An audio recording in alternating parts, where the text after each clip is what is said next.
It's Monday, and I'd like to welcome you back to the Joust About Careers podcast, where you can learn about careers from the people who are actually in the trenches every day. I'm your host, Brian Brott, and I'm a career advisor and English teacher at Buren High School who wants to see all people make good career and life decisions. My guest today is Tom Rowles, a concert tour manager, production manager, audio engineer, and producer in the music industry from Nashville, Tennessee. Tom shares about life as a freelancer in the music industry, the role his time at Belmont University has played in his career journey, the glamour and grind of his career, his advice for people entering the music industry, and much more. I hope that what Tom shares today will help all of you make better career decisions and have fulfilling career journeys. Enjoy the show. Welcome back to another episode of the Joust About Careers podcast. And today we have 2016 Van Buren graduate Tom Rowles with us, and he's going to talk about his career in the music field. He has a lot of titles after his name: concert tour manager, production manager, audio engineer, and producer. So he has a lot of experiences he's going to be able to share with us. And I think we're all going to learn a lot from him today. So Tom, I really appreciate you joining us. And I'd like to start just by finding out, what does it look like for you on a typical day as someone with all of those job titles? Thanks for having me. I guess the easiest answer is a day isn't very typical in what I do because I'm fully freelance in the work that I do. So I kind of take different contracts with different acts and events that are going on. As a gig worker is kind of the term that's used these days. But typically, my primary work is as a tour manager and a front of house engineer for touring musicians and artists and bands, that kind of thing.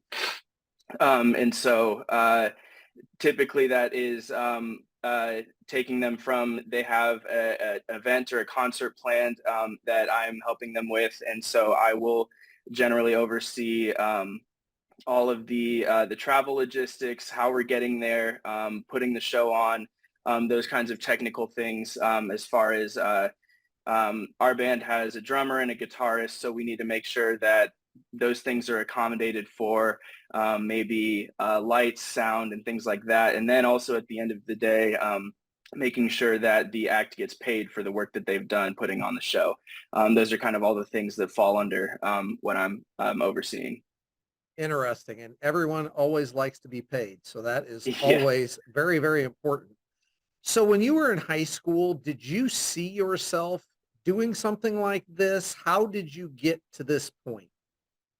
I got to say that when I was in high school, I did not see myself doing anything kind of like what I'm doing now. I was heavily involved in music, in the music program, and other things in school too. But when I was in high school, I identified that music was something that I wanted to do and be involved with after high school. But I also kind of realized that performance wasn't really a route that I was interested in taking.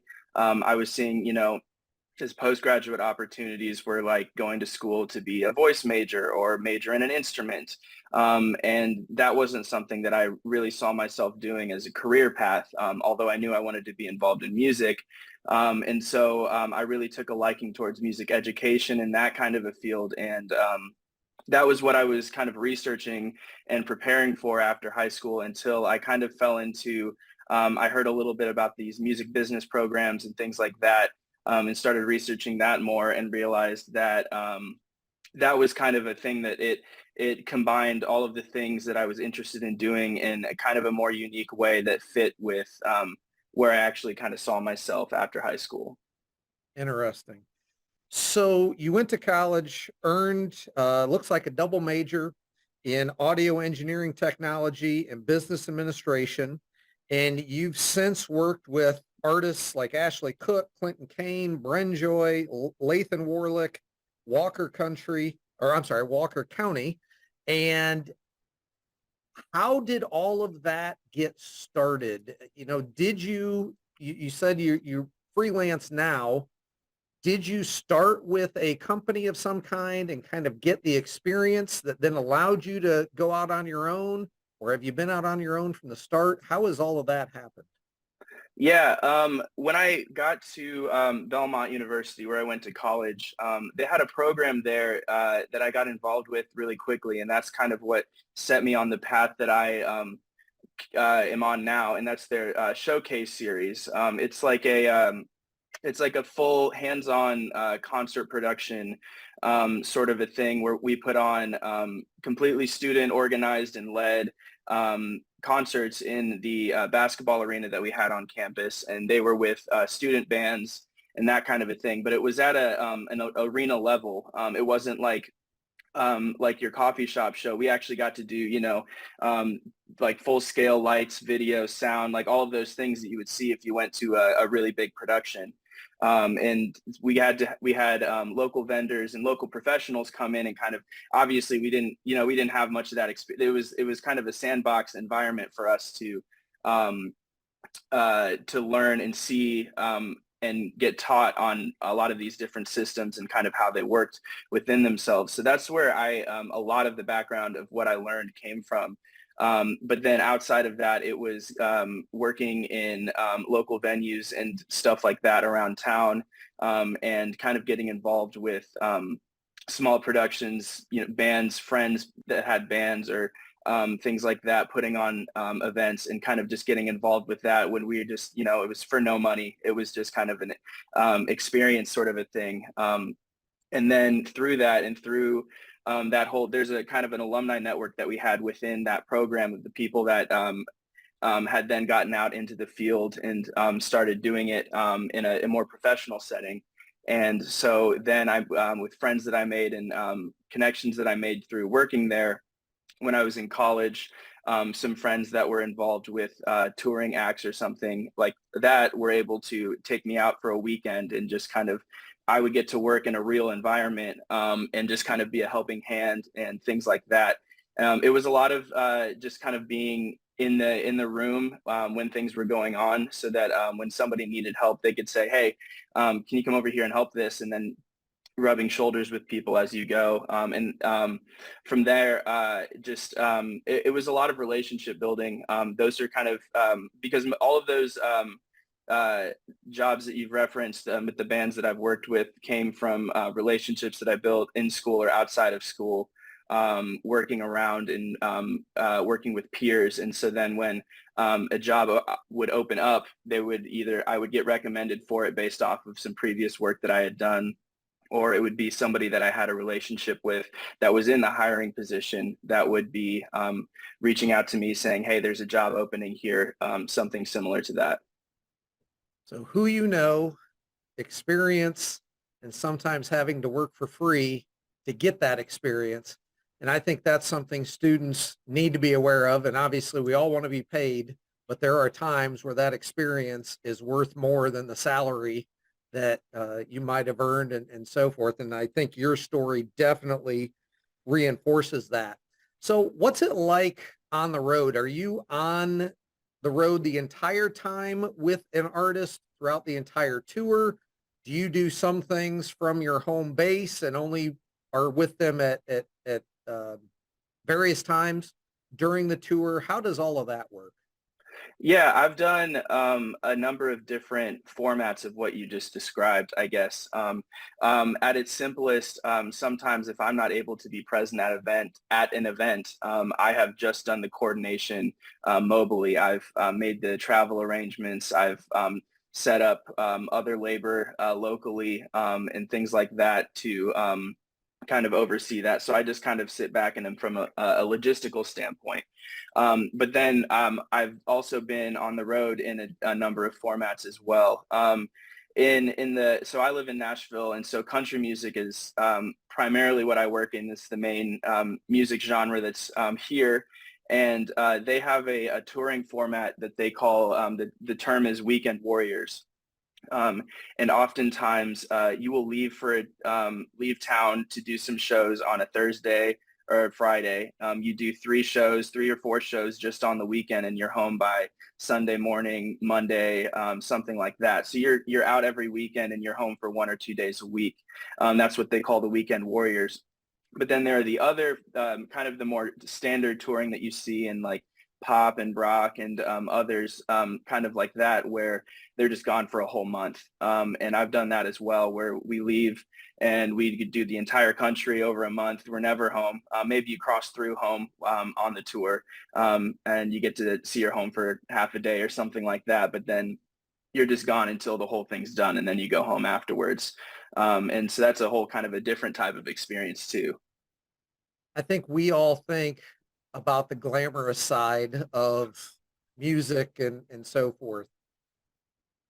Is it really glamorous, or is it glamorous sometimes, or is it just an absolute grind and those people are, working just like someone doing another job? They're doing their job and they're doing it to the best of their ability. Yeah, I mean, certainly there's a lot of glamour that makes it into the media, and this is kind of the impression of what's going on. And there are a lot of really cool things. I heard it once described as the social capital, I think, of the whole thing. What we get to do working in this industry is very cool. People come and see these shows and they enjoy it, and that stuff is really cool. And there's a lot of I get paid to travel. I get to see, I've been in 4 continents. I've toured in over 10 countries in just the last year. And so like that's stuff that I never would have dreamed of doing coming into this. And it's still just like, it's hard to kind of believe that that's some of the experiences that I've been able to have just here. I'm 25 years old. So that is really cool. But there is also a lot of grind. There's a lot of late nights and early mornings. The show, when everyone goes home from the show that was attending the show, that's like 9, 10 o'clock, 11 if it's late or something like that. But then we're still working until 1 or 2 a.m. to tear it all down and get it packed up and get on to the next one. And then sometimes it's catching a 5 or 6 a.m. flight or just getting into a van super early. And so sleep is hard to come by. And, finding a good bathroom is hard to come by. When you're on the road, you're in and out of a lot of truck stops and that kind of a thing. Hotels here and there. But there's a lot of it that's not for the weak, I guess. You're on short sleep. Sometimes you have to set aside a meal so that you can keep working because you're behind schedule on something, or the van breaks down, the bus breaks down. There's a lot of weird things. You're always kind of thinking on the fly and pivoting with weird quirks that may come up with the day. So there's a lot of that goes through it. And so there's a lot of stress and challenge and problem solving that goes into it, but also at the same time, you get to put on a show and like you get to hear everybody cheering at the end of the day, no matter what part of the show that you're a part of. If you're selling merch, if you're just plugging things in, you get to be a part of the thing that everyone's come and paid money for to cheer for and have a good evening. So there's a lot of both sides to it, I would say. When you look at Belmont, did you go to that school specifically because of its location, obviously in Nashville, and some of the programs it had? Or was it more of, hey, I'm going to go to Belmont, and then you discovered some of those resources that they had related to country music? Yeah, it's a little bit of both. I think the immersion of music and all of that kind of in the Nashville community and within the school itself. I hadn't seen they're very now, since when I started at Belmont, there are a lot more similar programs that exist. Even I know that like Owens has a music business program and stuff like that. There's a lot of stuff that didn't quite exist or was just in its very, very early stages when I was looking for a college. But Belmont had a really, really great program for all of these things, music business, audio engineering, and the facilities were beautiful. And the equipment that you're able to get your hands on was also a big plus. as like some of the, I mean, the barriers of entry into the industry are the equipment that actually gets used is quite expensive. And so it's not something that just anybody can get their hands on. So when you're at an institution or some sort of school that has these that you can actually use and kind of learn on before you're actually out in a real job situation is a big plus as well. Would you say most people that are in a position like yours have a 4-year degree, or are there some people that maybe have those 2-year degrees or certifications or just on the job training? What's typical there? I've seen all of it. It's now like as these university programs are getting better, there is a lot more. I think in like my generation of the industry, there's a lot more people that went to some sort of formal schooling. There's a lot of 6-year like certificate programs as well as 2-year programs. Because there are formal college programs, and then there's just institutions that will provide you a sort of accelerated training and just give you a certificate. My program it was a liberal arts program, so it included a lot of other classes that weren't necessarily related specifically to the music industry side, but that was just part of the degree program that they have.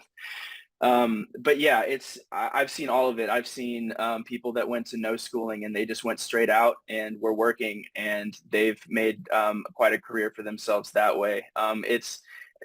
There are different avenues for kind of making your way in there, and there's different positives and minuses to either. I really like the program that I went through because it gave me a lot of time to really develop and kind of figure out what it was I really wanted to do. Not that I entirely know or knew when I was kind of leaving. It's there's a lot of fake it till you make it sort of a mentality in this industry, I would say.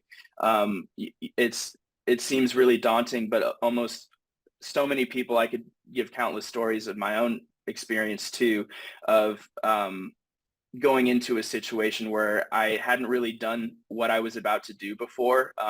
I'd only heard about it, or I had peers who had been through a similar experience, and just kind of having to forge forward and figure it out, and lean on peers for their experience and advice kind of on those things. And that's a kind of a big way that the industry works in that way. And this is in the concert kind of side. There's a lot of more of the formal kind of business side of the music industry that does kind of lean more on degree programs and stuff like that. But so much of the concert side is a lot of just work and things that are difficult to teach in a classroom environment without having your hands on. And so the people that have just been able to have their hands on from the beginning can be just as competitive in the field. What skill would you say is the most important for someone in your position to have? I would say that the most important skill to have is to be a sponge, is to not walk into a situation like you know all about it or know more than the people around you.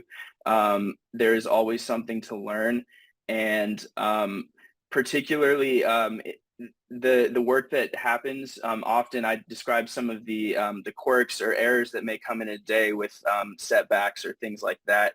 It becomes a very high pressure environment.